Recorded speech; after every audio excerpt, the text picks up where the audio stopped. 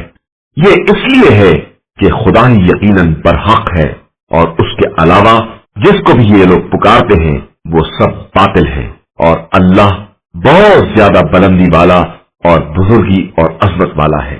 کیا تم نے نہیں دیکھا کہ اللہ نے آسمان سے پانی برسایا تو اس سے زمین سرسبز و شاداب ہو جاتی ہے؟ یقیناً اللہ بہت زیادہ مہربان اور حالات کی خبر رکھنے والا ہے۔ آسمانوں اور زمین میں جو کچھ بھی ہے سب اسی کے لیے ہے، اور یقیناً وہ سب سے بے نیاز اور قابل حمد و ستائش ہے۔ کیا تم نے نہیں دیکھا کہ اللہ نے تمہارے لیے زمین کی تمام چیزوں کو مسخر کر دیا ہے، اور کشتیاں بھی دریا میں اسی کے حکم سے چلتی ہیں، اور وہی آسمانوں کو روکے ہوئے ہے کہ اس کی اجازت کے بغیر زمین پر نہیں گر سکتا ہے۔ اللہ اپنے بندوں پر بڑا شفیق اور مہربان ہے۔ وہی خدا ہے جس نے تم کو حیات دی ہے اور پھر موت دے گا اور پھر زندہ کرے گا، مگر انسان بڑا انکار کرنے والا اور ناشکرا ہے۔ ہر امت کے لیے ایک طریقہ عبادت ہے جس پر وہ عمل کر رہی ہے، لہذا اس امر میں ان لوگوں کو آپ صلی اللہ علیہ وآلہ وسلم سے جھگڑا نہیں کرنا چاہیے، اور آپ صلی اللہ علیہ وآلہ وسلم انہیں اپنے پروردگار کی طرف دعوت دیں کہ آپ صلی اللہ علیہ وآلہ وسلم بالکل سیدھی ہدایت کے راستے پر ہیں، اور اگر یہ آپ صلی اللہ علیہ وآلہ وسلم سے جھگڑا کریں تو کہہ دیجئے کہ اللہ تمہارے اعمال سے خوب باخبر ہے۔ اللہ ہی تمہارے درمیان روز قیامت ان باتوں کا فیصلہ کرے گا جن باتوں میں تم اختلاف کر رہے ہو۔ کیا تمہیں نہیں معلوم ہے کہ اللہ زمین اور آسمان کی تمام باتوں کو خوب جانتا ہے، اور یہ سب باتیں کتاب میں محفوظ ہیں، اور یہ سب باتیں خدا کے لیے بہت آسان ہیں، اور یہ لوگ خدا کو چھوڑ کر ان کی پرستش کرتے ہیں جن کے بارے میں نہ خدا نے کوئی دلیل نازل کی ہے اور نہ خود انہیں کوئی علم ہے، اور ظالمین کے لیے واقعاً کوئی مددگار نہیں ہے۔ اور جب ان کے سامنے ہماری واضح آیتیں پڑھ کر سنائی جاتی ہیں تو تم دیکھتے ہو کہ کفر اختیار کرنے والوں کے چہرے پر ناگواری کے آثار ظاہر ہو جاتے ہیں، اور قریب ہوتا ہے کہ وہ ان تلاوت کرنے والوں پر حملہ کر بیٹھے۔ تو کہہ دیجئے کہ میں اس سے بدتر بات کے بارے میں تمہیں بتلا رہا ہوں، اور وہ جہنم ہے جس کا خدا نے کافروں سے وعدہ کیا ہے، اور وہ بہت برا انجام ہے۔ انسانوں، تمہارے لیے ایک مثل بیان کی گئی ہے، لہذا اسے غور سے سنو۔ یہ لوگ جنہیں تم خدا کو چھوڑ کر آواز دیتے ہو، یہ سب مل بھی جائیں تو ایک مکھی نہیں پیدا کر سکتے ہیں، اور اگر مکھی ان سے کوئی چیز چھین لے تو یہ اس سے چھڑا بھی نہیں سکتے ہیں کہ طالب اور مطلوب دونوں ہی کمزور ہیں۔ افسوس کہ ان لوگوں نے خدا کی واقعی قدر نہیں پہچانی، اور بے شک اللہ با قوت والا اور سب پر غالب ہے۔ اللہ ملائکہ اور انسانوں میں سے اپنے نمائندے منتخب کرتا ہے، اور وہ بڑا سننے والا اور خوب دیکھنے والا ہے۔ وہ ان کے سامنے اور پس پشت کی تمام باتوں کو جانتا ہے، اور تمام امور اسی کی طرف پلٹ کر جانے والے ہیں۔ ایمان والو، رکوع کرو، سجدہ کرو، اور اپنے رب کی عبادت کرو، اور کار خیر انجام دو کہ شاید اسی طرح کامیاب ہو جاؤ اور نجات حاصل کر لو۔ اور اللہ کے بارے میں اس طرح جہاد کرو جو جہاد کرنے کا حق ہے کہ اس نے تمہیں منتخب کیا ہے، اور دین میں کوئی زحمت نہیں قرار دی ہے۔ یہی تمہارے بابا ابراہیم کا دین ہے۔ اس نے تمہارا نام پہلے بھی اور اس قرآن میں بھی مسلم اور اطاعت گزار رکھا ہے، تاکہ رسول تمہارے اوپر گواہ رہے اور تم لوگوں کے اعمال کے گواہ رہو۔ لہذا اب تم نماز قائم کرو، زکات ادا کرو، اور اللہ سے باقاعدہ طور پر وابستہ ہو جاؤ کہ وہی تمہارا مولا ہے، اور وہی بہترین مولا اور بہترین مددگار ہے۔